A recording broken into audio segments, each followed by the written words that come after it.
en mi vida ministerial, me acuerdo que yo, pues escobita no va, ¿cuántos saben ese dicho que escobita no barre bien?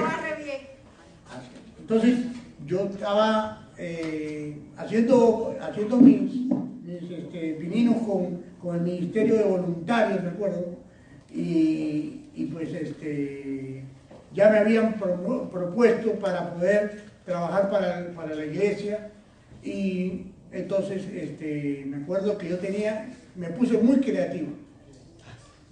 Tan creativo que llevé 10 proyectos en mi primera cita con el pastor.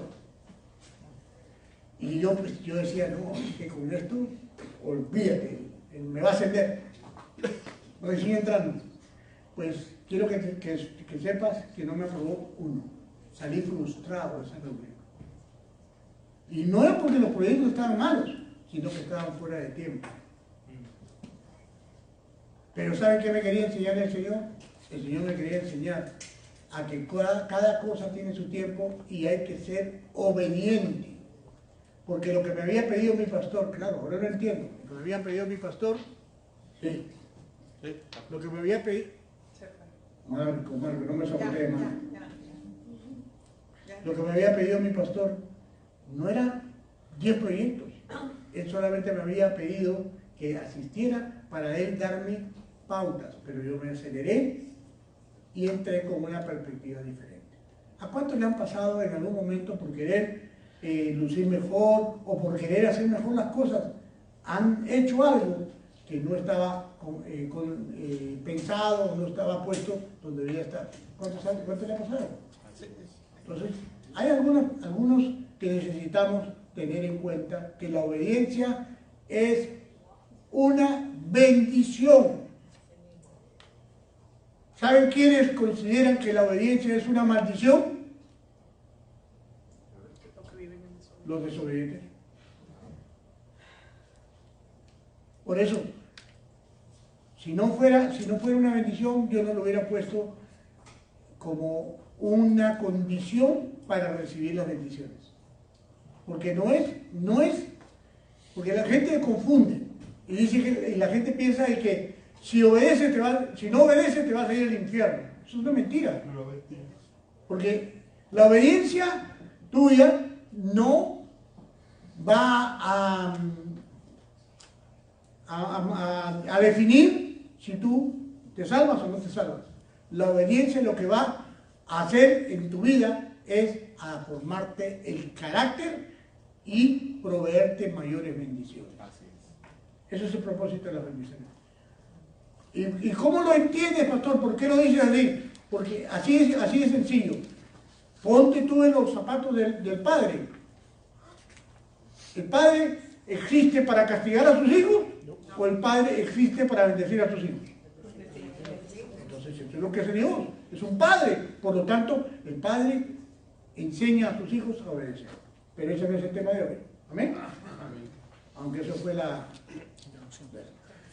hoy día vamos a hablar del capítulo 8 de Levíticos. Hemos estado hablando del libro de Levíticos, que habíamos dicho que era un libro complicado, que no lo entendíamos, que era la ley y todas esas cosas pero desde que empezamos no hemos parado de recibir bendiciones semanas tras semanas. Y hoy no es la excepción, hoy también hay bendición. Es más, los comentarios que puedo hacer son mínimos comparados con lo que dice la Escritura acerca de eso. Pero vamos a empezar, porque ya no tengo mucho tiempo. Lucho, Levíticos 8, del 1 al 3. Entonces el Señor le dijo a Moisés: trae a Aarón y a sus hijos, junto con sus vestiduras sagradas, el aceite de la unción, el becerro para la ofrenda por el pecado, los 2 carneros y la cesta con el pan preparado sin levadura. Y convoca a toda la comunidad de Israel para que se reúna a la entrada del tabernáculo. Okay. Lo primero que quiero dejarte a saber es que en el libro de Éxodo, capítulo 29, del 1 al 37, ya lo hablamos. Entonces, cuando tú no sigues la secuencia esta, tú dices, pero va más de lo mismo, pero ya hablamos de esto. Sí, lo hablamos desde la perspectiva de construcción. se construyó el tabernáculo, se hicieron las vestiduras, se hicieron todas las cosas, todo el mobiliario del tabernáculo se hizo, toda la logística. Pero ahora, en Levítico, vamos a hablar de la ordenación. Vamos a hablar de lo que significa de parte de Dios la santidad derramada sobre los sacerdotes. ¿Cuántos sacerdotes hay aquí? Levante la mano los sacerdotes. Aquellos que no han levantado la mano y que tienen temor, como Raúl, por ejemplo, que no ha levantado la mano. Raúl, quiero que sepas que Dios nos hizo en Cristo Jesús, porque si en Cristo tú crees, nos hizo en Cristo Jesús reyes y sacerdotes. Lo que pasa es que es un proceso. Para ser rey, en el mundo natural, es un proceso. Para ser un sacerdote también es un proceso. Y también nosotros, como estamos acostumbrados a ver los procesos, decimos, bueno, pero nosotros no hemos pasado por esos procesos, entonces no pensamos que somos reyes y sacerdotes. Pero quiero dejarte saber que en Cristo Jesús, Él ya nos hizo. Por Él somos reyes y sacerdotes. Por el sacrificio que Él hizo. Eso no significa que te exime de cumplir la ley, o eso no significa que Él ya cumplió la ley por ti. No, significa que Él te dio el privilegio de poder ser hijo, rey y sacerdote.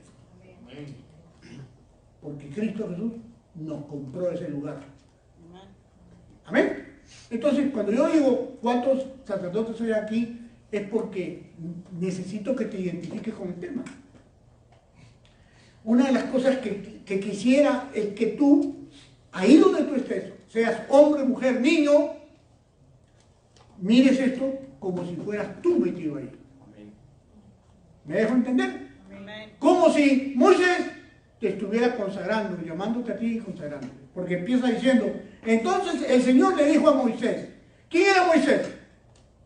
El patriarca, el que estaba llevando, el que sacó a 2 millones de judíos de Egipto para llevarlos a la tierra prometida. El mero mero. Entonces, el Señor le dice, Moisés, tráeme a Aarón, tu hermano, y a sus hijos. Ya él los había seleccionado de antemano para ponerlos en la posición. O sea, ya ellos en Éxodo ya los vimos que fueron nombrados. Pero aquí, ¿qué cosa vamos a ver? Vamos a ver cómo se hizo la ofrenda de ordenación y consagración. O sea, si tú te pones, como dice los mexicanos, si te pones trucha, hoy también te pueden consagrar y te pueden ordenar al sacerdocio. ¿Y se puede, pastor? Por supuesto que sí. Estos actos son de fe, pero espiritualmente cuando uno se mete en la fe, como lo que te estoy hablando del diezmo y la ofrenda, cuando tú entiendes ese principio y lo aplicas a tu vida y vives como tal, entonces el principio toma vida. Amén. Y se hace tal cual. Yo quiero ver aquí reyes y sacerdotes. Amén. Pastor, ¿y cuál es mi reino? Pues el reino de Dios. El reino es tu familia, tu casa, donde tú te desempeñas. Ese es el reino que Dios te ha dado a gobernar. Y lo primero eres tú mismo. Si tú puedes gobernarte como tú mismo, vas a tener un reino. Y sacerdote, porque, ¿sabes qué pasa? Si tú consagrado es un término espiritual. La consagración espiritual te va a llevar a un nivel, Alex hablaba de nivel, un nivel espiritual mayor. Y de eso se trata esta enseñanza, de que tú salgas bendecido en el ámbito de la ordenación. Ordenación para que te sientas, para que entiendas que reúnes todas las características de parte de Jesús para ser un rey, un sacerdote. Entonces, por lo tanto, eres candidato para ser ordenado. y también para ser consagrado. Porque no es lo mismo. Una cosa es la ordenación. ¿Qué significa la ordenación? La designación. Tú a partir de la fecha vas a hacer tal cosa. Ahora, la consagración es, ven para acá, que te voy a ungir. Las ceremonias. Te voy a poner en el lugar donde tengo que poner. ¿Te das cuenta? Dios es un Dios claro en todas sus cosas. Él hace todo con un propósito. A Él no se le escapa absolutamente nada. Por eso que algunos de nosotros tenemos la mente de Cristo y no se nos escapan las cosas. Algunos de nosotros nos hemos vuelto más pilas en Cristo Jesús. ¿Por qué? Porque Él ha despertado esa parte espiritual que ya no se casa con las cosas del mundo, que son engaños. Amén. Entonces, vemos la primera parte es que Dios le dijo a Moisés que trajera a los hijos y que los pusiera. Miren, le dice, trae a Aarón y a sus hijos junto con sus vestiduras, la ropa. Tráeme el aceite de la unción para sacarle a los demonios, ¿no? El becerro de la ofrenda. O sea que había una ofrenda quemada que sacrificar. ¿Para qué? Para que Dios aceptara esa ordenación y esa consagración. Y después los 2 carneros para transferir el pecado del pueblo y los sacerdotes a los animalitos y ejecutar la remisión. Y también la cesta con el pan preparado sin levadura.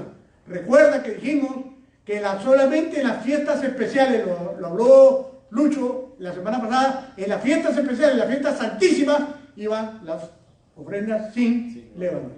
¿Amén? Entonces, eso habla de la primera parte. Levíticos 8, 4 y 6.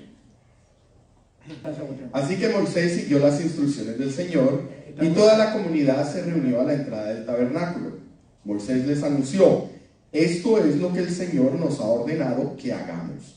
Después presentó a Aarón y a sus hijos y los lavó con agua. Okay. Me olvidé de hacerte la anotación, porque en el versículo 3 dice, y convoca a toda la comunidad de Israel para que se reúna a la entrada del tabernáculo. O sea, armó el Señor, en estos 3 versículos, armó el padre completo. Así es.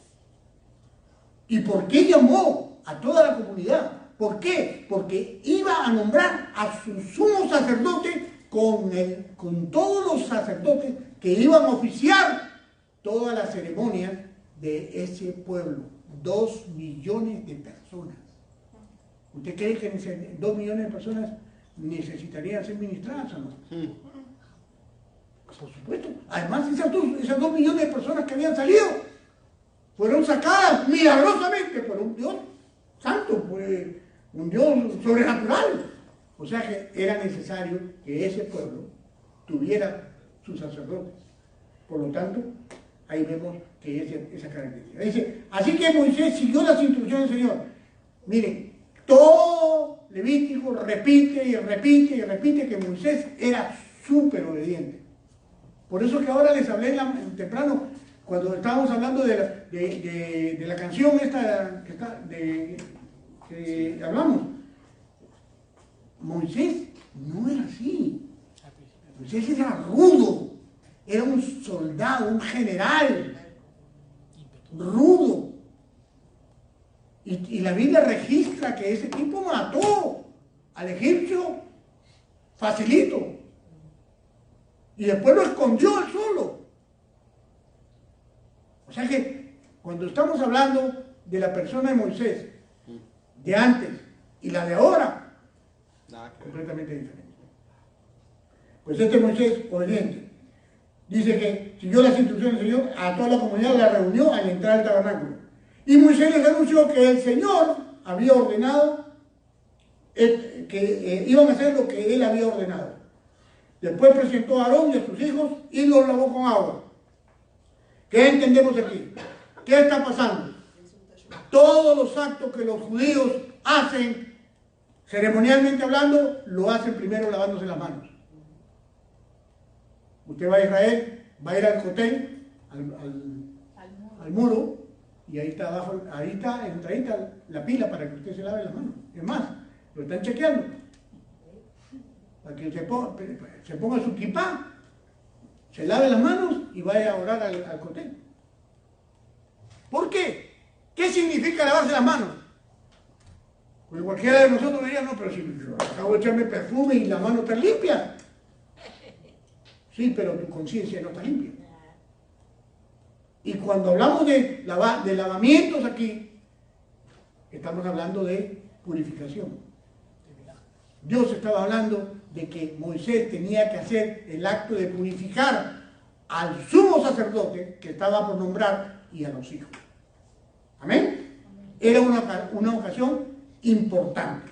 Levíticos 8:7. A Aarón le puso la túnica oficial y lo ciñó con una faja alrededor de la cintura.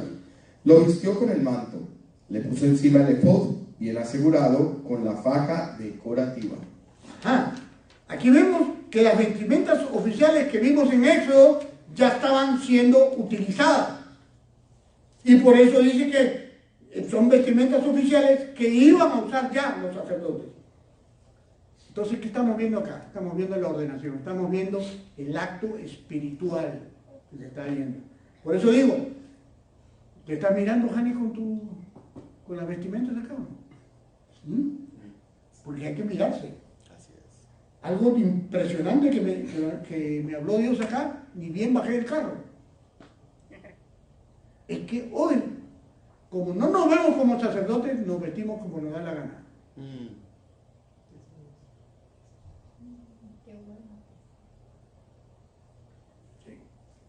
No estoy diciendo que no seamos modernos. Pastora, no te burles, porque tú tienes una corona de flores en la cabeza. Hoy día estoy de me coronaron hoy día de princesa. No estoy hablando de vestirme mal. Estoy diciendo de la moda. ¿Cuál es la moda? ¿Ah? No. ¿Cuál es la moda? La moda de los jóvenes y la moda de algunos no tan jóvenes es usar pantalones rotos. ¿No? ¿A cuánto le gustan los pantalones rotos? A ver, levántalo. ¿Ya ves? ¿Ya ves? ¿Ya ves? ¿Le gustan los pantalones rotos? Ok. De repente son bonitos. De repente, no sé qué significado tengan en tu vida, pero yo te voy a decir que cuando tú eres un sacerdote, el primer punto que tú haces es que tú le estás dando ejemplo a otros. Y yo le pregunto a usted, ¿qué significa usar un pantalón roto? Miseria. ¿Qué significa usar ropa rota? Que no, tú me dirás, pastor, pero hay jeans que valen $2,000, $3,000 y es más, lo rompen a propósito. Sí, estoy de acuerdo contigo, pero no deja de significar miseria. Te representa, no te estoy diciendo que lo sea. Pero una persona que no sabe dónde tú compraste tu pantalón y que te ve como ministro, porque ojo, si tú no te sientes ministro, no te sientes sacerdote, no importa, ponte lo que te dé la gana. Pero si tú te sientes sacerdote y tienes conciencia del reino, ¿qué cosa vas a hacer? Va a decir, no, a mí me dio durísimo, porque yo he peleado mucho con mi esposa por ese asunto, porque yo quería ya modernizarme y ya dejar de usar corbata y todas esas cosas. Bueno, ahí los dos teníamos razón. Pero, ¿saben qué? Hermano, es importante la vestidura y Dios la toma en cuenta. Dios la toma en cuenta, ¿por qué? Porque el grado de sacerdocio que Él te da tiene que ver con todo. Tiene que ver cómo te ven, qué ministra tu vida. Porque un sacerdote tiene que tener una vida inmaculada delante de Dios para poder ministrar al Dios al cual lo está ungiendo, ¿o no? Si no, pues ¿para qué existen personas que representan a Dios? ¿Me dejo entender? Si no vamos a dar testimonio, pues revuelva la casa ya, pues vamos, apaga la luz y ya vamos. Porque realmente no vale la pena. Pero cuando uno toma la conciencia, por ejemplo, yo tomé conciencia, haciendo esto, Dios me habló con este asunto. Tú tienes que verte correctamente. Mirarte como otro te va a ver a ti. Si tú no eres capaz de verte bien para otros, entonces no estás ministrando al Dios al que tú sigues. Y eso que, ojo, no estoy hablando de solamente de la ropa, estoy hablando del peinado, estoy hablando de la colonia, del chiclecito, porque algunos de nosotros tenemos problemas del aliento del dragón. Entonces tenemos que, si eres un pastor, eres un ministro, y vas a ministrar, ten cuidado. Imagínate, le está ministrando el Espíritu Santo, y le está diciendo, uy, no puede ser el Espíritu, este es el aliento del dragón. Pasa. ¿Por qué? Porque hay mucha gente que no tiene conciencia de estas cosas. Y yo pregunto, ¿son importantes o no hablarlas? ¿Cuántos levanten su mano los que creen que es importante hablarlo? Correcto. Amén, gloria a Dios, estamos todos de acuerdo. ¿Saben por qué, hermanos, estamos de acuerdo? Porque el Espíritu Santo nos está ministrando y nos está diciendo, hay que hacer las cosas como Dios manda. Y no te estoy diciendo que sea malo. Yo, por ejemplo, yo estoy moderno o no estoy moderno. Yo estoy con zapatillas, de cuero y todo, con saco. El Tommy, el Fiber, ¿no? El Tommy. Y todas las cosas. No, un momentito. Yo me voy a hacer mis compras en los lugares de descuento. No digas eso. Pero la jornada, porque tampoco se trata de pagar ganas. No, hay que hacer las cosas como hacer, pero no es lo mismo una chaqueta de una marca que de otra marca. No es lo mismo. Esta camiseta me la regaló una persona que espero que esté aquí, que se la esté mirando. Hermosa. Que hace juego con el saco. Pero, hermano, ¿se dan cuenta? ¿Parezco un pastor o no parezco un pastor? ¿Se dan cuenta? Lo importante es que la gente te vea tal cual.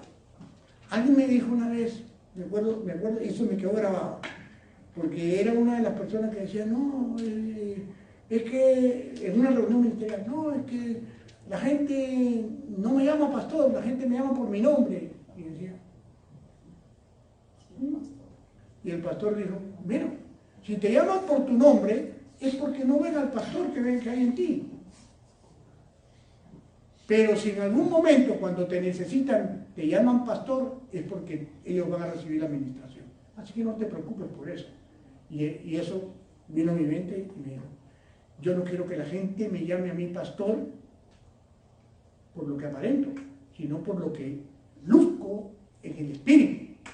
Y eso tiene que ver con lo que dice la palabra. Lo que dice la palabra es que la vestimenta y la persona tienen que ir de acuerdo. Y no con una sola puesta de ropa. Porque yo un día me puedo vestir bien y al día siguiente encontrarme pues, destartalado totalmente, y ahí sí hay una dualidad. ¿Amén? Entonces, eso hablamos de esta parte. Lucho, siguiente. Levíticos 8, del 8 al 12. Después Moisés puso el pectoral sobre Aarón y colocó dentro de él el Urim y el Tumim. Además puso el turbante sobre la cabeza de Aarón y en la parte delantera del turbante sujetó la medalla de oro, el símbolo de santidad, tal como el Señor le había ordenado. Después Moisés tomó el aceite de la unción y ungió el tabernáculo y todo lo que había en él, y así lo santificó. Roció el altar 7 veces con el aceite, y de esta manera lo ungió junto con todos los utensilios, al igual que el lavamanos y su base, para santificarlos. Luego derramó un poco de aceite en la unción sobre la cabeza de Aarón, y de esta manera lo ungió y lo santificó para su labor. Okay, voy a ir rapidito. Dice que le pusieron el pectoral. ¿Qué es el pectoral? El pectoral es donde están las 12 piedras. Ahí está. aquí me lo pusiste. Sí, debajo de ahí. La vez pasada lo traje. Está también ahí. Ahí está, es el pectoral. Es donde están las piedras. Pero dice que el urín y el tumín. ¿Qué es el urín y el tumín? ¿Se recuerdan? ¿No se recuerdan? Bueno, me fui nuevamente a la enciclopedia. ¿Qué son el urín y el tumín? Es el nombre dado por los antiguos israelitas a los instrumentos empleados para descubrir la voluntad de Dios sobre determinado evento. Ambas palabras en plural provienen del hebreo, que significa luces y perfecciones. Hay diversidad de criterios con respecto a los objetos del urín y tumín. La palabra hebrea urín significa luces, que se deriva del plural de la raíz primitiva, que significa llama o luz de fuego. Y el tumín significa perfección en hebreo, y es también el plural de la raíz primitiva, que significa plenitud. El urín y el tumín se guardaban en el pectoral, que era de oro y simbolizaba la justicia. Eran dos piedritas que se guardaban dentro del pectoral, y esas piedritas le servían al sumo sacerdote para descubrir cuál era la voluntad de Dios con respecto a decisiones trascendentes. Importante decírtelo porque hay muchas explicaciones que dan con respecto a estas piedritas. Cuando te pregunten qué es esa, no vas a decir, no, el urín, será pues la urea, ¿no? No es la urea, es una piedrita. Una piedrita que cuando el sumo sacerdote preguntaba algo, esas piedritas iluminaban el pectoral y hablaba por eso qué tribu iba a hacer lo que el sumo sacerdote estaba haciendo. Esa foto no la tiene. No, porque está dentro. Bueno, yo tengo una aquí que la tiene afuera. Hay una fotito aquí que la tiene afuera. ¿Acá? Ah, no, la tiene a los lados. Sí, pero debe ir adentro. No, debe ir adentro. Dice la escritura que va adentro, que va adentro del pectoral. ¿Por qué? Porque ahí iluminaba fuego y plenitud, o sea, perfección. Esas piedritas tienen historia, y más, yendo un poco y relacionándola con el Nuevo Testamento, ¿saben qué deriva? De que esas piedritas tienen que ver con dos cualidades importantes de Yeshua. La luz, porque Yeshua es la luz, y Yeshua es la plenitud. O sea, en Yeshua estaba la plenitud del urín y el tumín. ¿Amén? Seguimos entonces. Ok. Según Rashi, primero se vertió el aceite. Primero se le puso el aceite, como dice ahí, sobre la... Dice, además puso el turbante sobre la cabeza de Aarón, en la parte delantera del turbante sujetó la medalla de oro que simboliza la santidad. Acuérdense que había una placa que decía santidad. Después, Moisés tomó el aceite de la unción y ungió el tabernáculo primero, y todo lo que había en él, y así lo santificó. ¿Por qué? Porque había que santificar todo donde la ceremonia se iba a llevar a cabo. Dice que roció el altar 7 veces con aceite. De esta manera lo ungió, junto con todos sus utensilios, al igual que el lavamanos y su base, para santificarlo. Luego derramó un poco de aceite de la unción sobre la cabeza de Aarón, y de esta manera lo ungió y lo santificó para su labor. ¿Qué vemos aquí? Que los sacerdotes tienen que ser ungidos. Por eso hablamos de unción el día de hoy. El día de hoy, al final, espero llegar a poder hacer una oración para que tú en tu mentecita recibas la unción del Espíritu Santo en tu vida y tú comiences a caminar como Dios espera que camines. Hay que hacer muchos cambios, pero ¿saben qué? De esos cambios tú mismo te vas a ir dando cuenta que son necesarios para tu vida. Si alguien nos revela o nos muestra a la persona ungida, es Yeshua. Cuando en Isaías 1 y 2 habla de que él sería el ungido. Y 700 años después de lo que dijo Isaías, vemos Lucas 4:18 que dice, el Espíritu de Yahweh está sobre mí, porque me ha ungido para anunciar las buenas nuevas a los pobres, me ha ungido, me ha enviado a proclamar la libertad a los cautivos, de vista a los ciegos, para poner a libertad a los oprimidos y para proclamar el año agradable de Jehová. Dije, porque Yahweh está sobre mí, me ha ungido. O sea, ¿cuál es el ungido? ¿Quién es el ungido? Porque mucha gente dice que son ungidos. ¿Cómo reconoces un ungido? Que Yahweh está con él. Que Yahweh está con él. Exactamente. No hay otro. ¿Amén? ¿Estamos entendiendo? ¿Podemos ser nosotros ungidos? Claro. Si te conduces como debe ser, el Espíritu Santo te va a ungir con el aceite de la unción. El pasar tiempo con Dios te unge, genera. Las pruebas que pasas te va a prensar como oliva. Esas pruebas que estás viviendo, yo se las acepto al Señor, las pruebas que yo estoy viviendo, especialmente con la del ojo. Yo siento que mi ojo parecía una aceituna. Y me la estaban apretando, porque la doctora agarraba y después que la dieron, y yo, Señor, si así pensaban las aceitunas, Señor, no importa.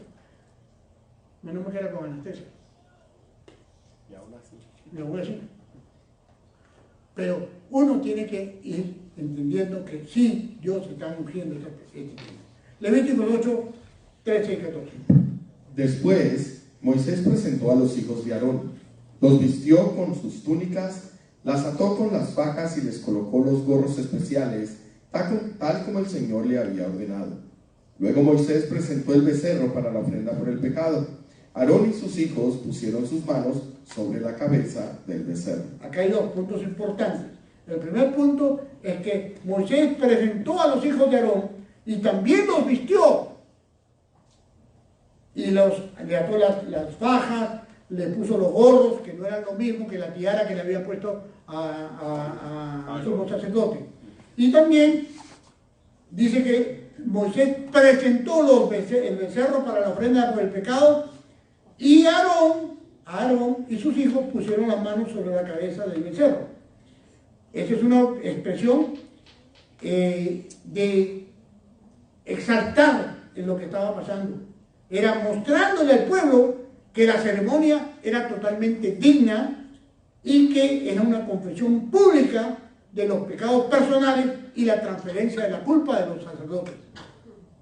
O sea, en otras palabras, el Señor estaba diciéndole al pueblo que aunque esos hombres que estaban siendo apartados para Él, para ministrar al pueblo, ellos los representaban porque eran débiles. ¿Y cómo lo sabemos esto? Porque más adelante vemos versículos como Hebreos 7:28, que dice mucho.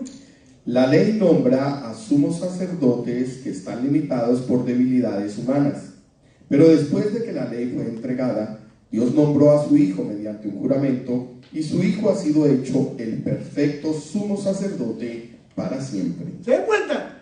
Esa es una de las razones por las que los sacrificios cesaron.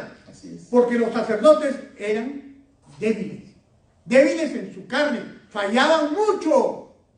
Entonces dijo el Señor, bueno, la ley los hace, levanta a esos hombres débiles y la gente se identifica con ellos, pero no está trabajando este sistema. Así que tengo que levantar a mi hijo. Y levantó a Yeshua. Y Yeshua toma el lugar y hace un sacrificio para siempre. Pero en Él es que nosotros somos libres. En Él. Recuerden, no por nuestras obras, sino en Él somos libres del pecado. Amén. Hebreos 5, del 1 al 3. Todo sumo sacerdote es un hombre escogido para representar a otras personas en su trato con Dios. Él presenta a Dios la ofrenda de esas personas y ofrece sacrificios por los pecados. Y puede tratar con paciencia a los ignorantes y descarriados, porque Él también está sujeto a las mismas debilidades. Por esta razón, debe ofrecer sacrificios tanto por sus propios pecados como por los del pueblo. Estamos viendo, ese era el sacerdocio que en esa época hacía. ¿Y cuál es la diferencia entre ese sacerdocio y el sacerdocio actual? Que nosotros hemos sido lavados por la sangre de Yeshua.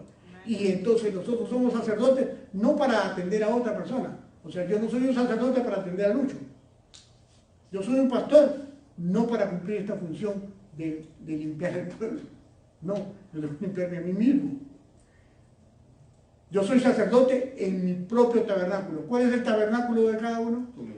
Algunos tienen tabernáculo grande. Yo tengo un tabernáculo grande, está large. Pero hay algunos que son pequeños. Pero no dejan de ser tabernáculos. Así es. ¿Y tienen que tener un sacerdote o no tienen que tener un sacerdote? Que oficie las ofrendas, que oficie... Entonces de eso se trata esta enseñanza de Levíticos. De poder entender que esos sacrificios se siguen haciendo ahora, pero no en los términos de antes. No hay animales. Ahora hay pecados, hay situaciones, hay cosas que tienen que ser entregadas para santificación, para que nuestra vida cada día sea más agradable y podamos estar delante de Dios. Pastor, por eso podemos presentar nuestro cuerpo como sacrificio. Como sacrificio vivo. Exactamente. ¿Amén? ¿Estamos entendiendo el tema? Amén. El 8, 15 al 20. Moisés lo mató y tomó parte de la sangre y con su dedo la untó sobre los 4 cuernos del altar para purificarlo. Derramó el resto de la sangre al pie del altar. Mediante este proceso, al purificarlo, el altar quedó consagrado. Después Moisés tomó toda la grasa que rodea las vísceras, el lóbulo largo del hígado, los 2 riñones, junto con la grasa que los rodea, y lo quemó todo sobre el altar. Luego tomó el resto del becerro, incluidos la piel, la carne y el estiércol, y lo quemó con el fuego fuera del campamento. ¿Te das cuenta? Esa partecita que era el estiércol, todo lo malo del animal, fuera del campamento. Lo otro en el lugar correcto. Entonces, entendamos que, miren, aquí está siendo específico, lo que está haciendo Moisés es presentando la ofrenda. Ojo, que esta ofrenda la tenía que presentar el sumo sacerdote, pero Moisés no era el sumo sacerdote. Solamente que él tuvo que actuar para poder ungir y santificar a Aarón y sus hijos como sacerdotes. Tuvo que hacerlo en primer lugar. Eso es lo que dicen los sabios antiguos. Por esa razón Moisés hizo esto. Lucho. Seguimos, tal como el Señor le había ordenado. Luego Moisés presentó el carnero para la ofrenda quemada. Aarón y sus hijos pusieron sus manos sobre la cabeza del carnero, y Moisés lo mató. Después tomó la sangre del carnero y la salpicó por todos los lados del altar. Luego cortó el carnero en pedazos, quemó la cabeza, algunos de los pedazos y la grasa en el altar. Aquí el punto más importante que vemos es el asunto de la sangre. El primer sacrificio que hace Moisés, toma parte de la sangre y con su dedo comienza a untar sobre los cuernos del altar. Los cuernos significan autoridad, por eso que lo hacen. Él estaba diciendo, con esta sangre estoy purificando el altar para que la ofrenda que se estaba dando. Acuérdense, hermanos, que nosotros aquí le servimos. ¿Cómo es nuestro Dios? Santo. Entonces todo lo que se tiene que hacer es con especial cuidado y santidad. Todo lo que le suba a él, hasta el olor, tenía que ser santificado. Por lo tanto, expresamente, con plena conciencia, yo me imagino a Moisés haciendo ese acto, pero también a todos los 2 millones de judíos ahí postrados, seguramente, haciendo y mirando lo que Moisés estaba haciendo, con reverencia a Dios. Porque de algo sí estoy seguro, que ese pueblo judío, no judío, ese pueblo israelita, sabían que Dios, que Yahweh era su Dios. Amén. Y que por lo tanto Yahweh lo había ordenado, por eso que estaban reunidos y por eso. Recuerden que todo esto empezó ¿cómo? Con una convocatoria a traer materiales. Hermanos, imagínate si era sobrenatural. Materiales en un desierto. Oiga, dígame usted encontraría en el desierto madera, linos finos, cosas Oro. que se usaron, oro, Plata. 965 kilos de oro, 5.000. 55 millones de dólares en oro, en el templo. Hermano, todo eso fue provisto por Dios en el desierto. Todo eso fue sobrenatural. Por lo tanto, el Dios sobrenatural que estaba en el desierto ministrando a ese pueblo, ese Dios estaba presenciando este sacrificio. Porque ¿saben qué? El que los iba a ungir a ellos no era Moisés. Moisés solamente era el artífice, las manos de Dios, pero realmente de donde vendría todo eran los fieles. Porque esos sacerdotes se convirtieron realmente en personas santas, llevando bendición para todas las personas. Ese es el propósito de Dios para cada uno de nosotros. Santificarnos de esa manera para que cuando usted llegue a su casa o llegue con su familia, mire, no es por lo que usted habla, es por lo que usted representa. Imagínese usted que usted llega a su casa, o no usted. Imagínese que Moisés está vivo y Moisés lo visita a su casa. Llega a la puerta, toca el timbre, a ver, y le abren la puerta. Yo estoy seguro que la persona que está ahí, que sabe un poquito, se cae muerta. Y no por lo que sabe, sino por lo que había en ese hombre. De la misma manera es actualmente. Las personas se dan cuenta. Mire, yo lo he comprobado. Yo llego a un lugar y el ambiente está pesado. Pero yo llego a un lugar, solamente bajo mi cabeza y digo, Señor, cúbreme con tu sangre. Y automáticamente, ¡pum!, el ambiente cambia. Se lo digo porque la doctora que me atendió, yo le dije, mi amor, llama a Jackie, llama a Mariana, que se pongan a orar, porque esta me va a matar. Yo sentía que me iba a matar. Una señora que parece carnicero, bueno, es cirujana. Carnicero, me trató el ojo me lo tapaba. Y todavía, eso no era tanto lo que esto, porque es su trabajo. Era la actitud que ella tenía conmigo. Me maltrató, pero me maltrató. Y yo tenía ganas de reaccionar. Pero me quedé callado, bajé mi cabeza y mi esposa veía que yo sí estaba aguantándomela toda. Y entonces ella se puso a orar. Cuando de repente salió esa doctora, porque bien presionada, era una doctora que atiende como 4 oficinas, 4 pacientes, y salta de una para otra, y atiende, porque hay cantidad de pacientes. Y de repente llegó, entró, y cambió de actitud. Gracias, Señor. Manda que el mensaje que funcionó. O sea, funciona. Pero eso es lo que tú haces. Es tu consagración, es lo que tú crees. Si tú realmente estás en ese nivel de comunicación con Dios, tu vida va a ser muy, muy exitosa, muy bonita, muy, ¿cómo es la palabra? Muy emocionante. Todos los días algo diferente. Hablas con una persona y la persona se pone a llorar. Yo he llegado a lugares y le digo, hola, ¿cómo estás? Y por aquí, y de repente la persona llorando. ¿Y qué te pasa? No, es que me recordó a mi papá y tu papá, el Espíritu Santo te trajo a mención algo que tenías pendiente.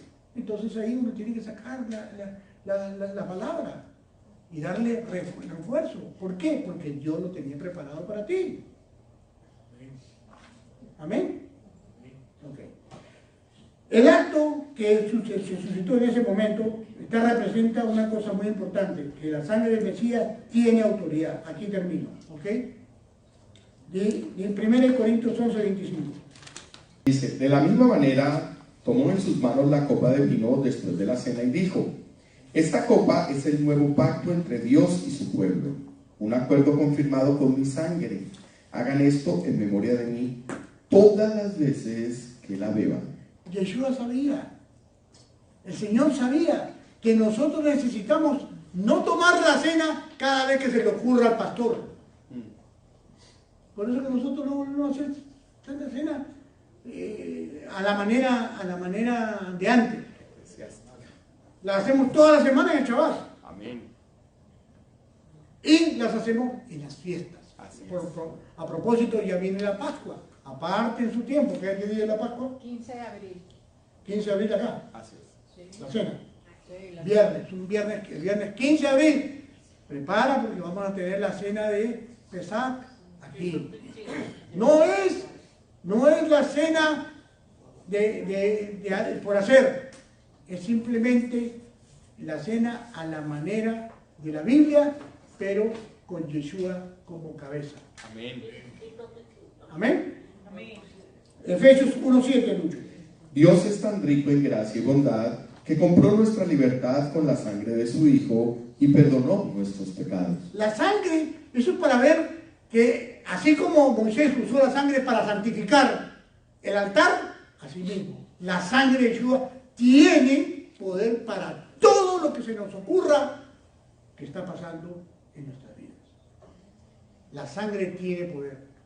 Amén. En esa época era la de los carneros, de los machos cabríos. Pero en estos casos, nosotros que somos de Yeshua, nosotros que somos de Cristo, pues la sangre de Él tiene poder. Yo no sé qué necesidad tienes el día de hoy, pero aplícale la sangre Así es. a tus pecados, a tus enfermedades, a tus dolencias emocionales. A ellas aplícase. Recuerda, nuestro Señor dio su sangre porque Él sabía que esa sangre era santa. Amén. Era una herramienta que el Padre nos estaba dando a nosotros para tener autoridad y poder. Recuerda que ¿en qué pusieron la sangre? En los cuernos del altar, que significa autoridad y poder. Los cuernos, en este caso específico, representaban la cabeza. Por eso que vimos que los sacrificios eran primero la cabeza y todo. ¿Por qué? La cabeza y los cuernos. ¿Por qué? Porque esa es la autoridad. Allí es como va el punto. Después también dice que con la sangre ungió el lóbulo derecho, el dedo pulgar derecho y el dedo gordito derecho. ¿Por qué? Porque estaba ungiendo lo que oímos, lo que hacemos y para dónde vamos. A los sacerdotes se les unge esas partes. Amén. ¿Para qué? Para que Dios guíe nuestro camino. Para que Él haga lo que tiene que hacer. Amén.